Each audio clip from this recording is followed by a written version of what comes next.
Today, I wanted to jump in because we are closing in on the last 2 weeks of the year.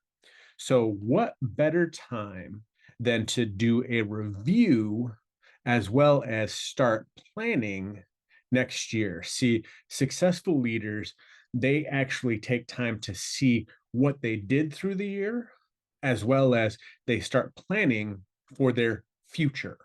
So, this week, I want you to focus on your year in review. So, what does your year in review look like? Well, some of the things that you need to do, and I think this is a great habit to get into, is get through the whole year and then look back and see what you accomplished. But when you do that, specifically look for three things that you are thankful for. So, how can we do that? Because, you know, like me, you do things throughout the year that you don't even remember doing. How can you look through your year to see what you did, especially if this is your first time doing a review and you didn't actually set goals or plan at the beginning of the year?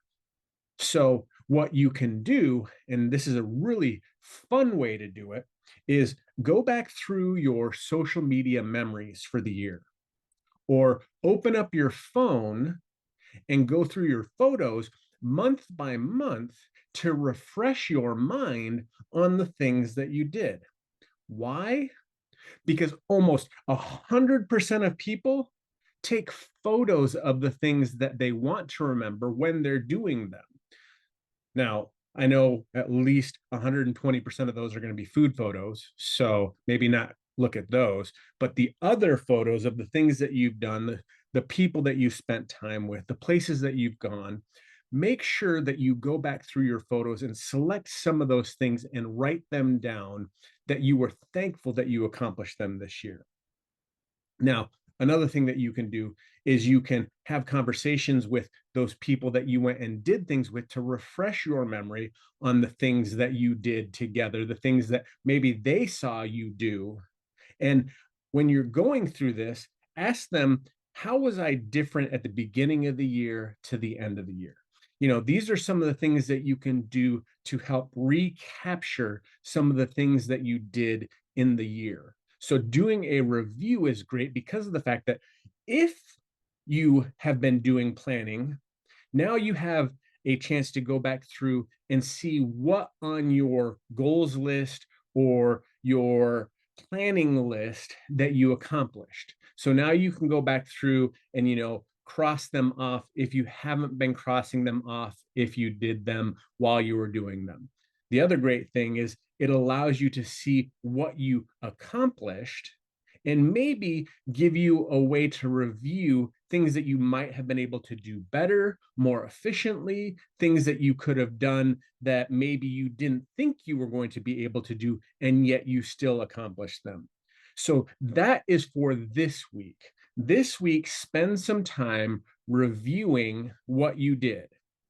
Then next week, which is the final week of the year, spend some time on short year planning. I don't want this to be something that's super detailed, line item every single month, something that you need to accomplish.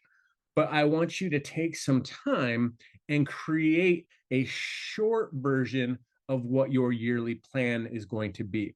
Now, the first thing that you should do, and this is what Stephanie and I've been doing for, I don't know, 10, 15 years now, is select a word for the year.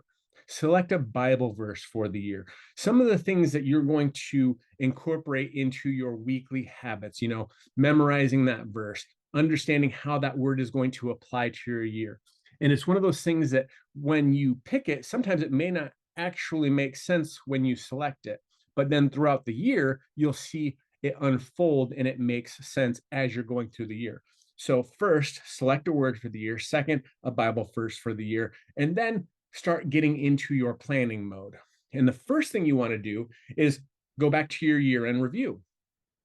What were some of the things that you had on your list to do that you didn't accomplish this year? You take those and you move them to your list. Now, you don't move them to your front of the list for the new year. You just move them to your list of things that you want to accomplish this year. Now, what do you want to get done next year? What are some of the things that you want to accomplish? These are new things that are mixed in with the things that you maybe not have gotten done this year. So now you've got a little bit longer list of things that you've compiled.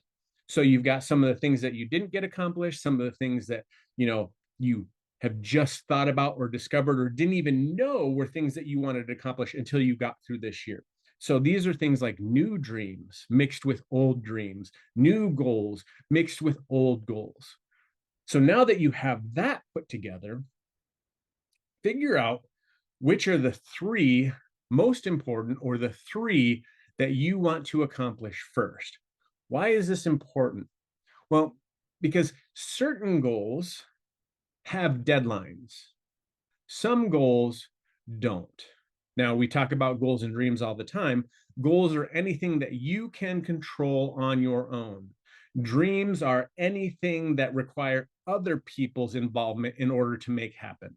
So make sure that the things that you're selecting are 100% in your control so that they're things that when you do the work, you get the results, you get to check them off the list. So once you've got those three things figured out, create a plan to get them done. So now that you've taken some time to develop backwards, because one of the 7 habits of highly effective people from Stephen Covey says, begin with the end in mind. Now that you've got the goal, create the plan to get it accomplished. So you've picked your three, you've got a plan to get them done. But now finally, this is a new thought process for some of you probably. It was for me probably about 6 months ago. Once you have a clear plan and a clear goal, next is how quickly can you accomplish it?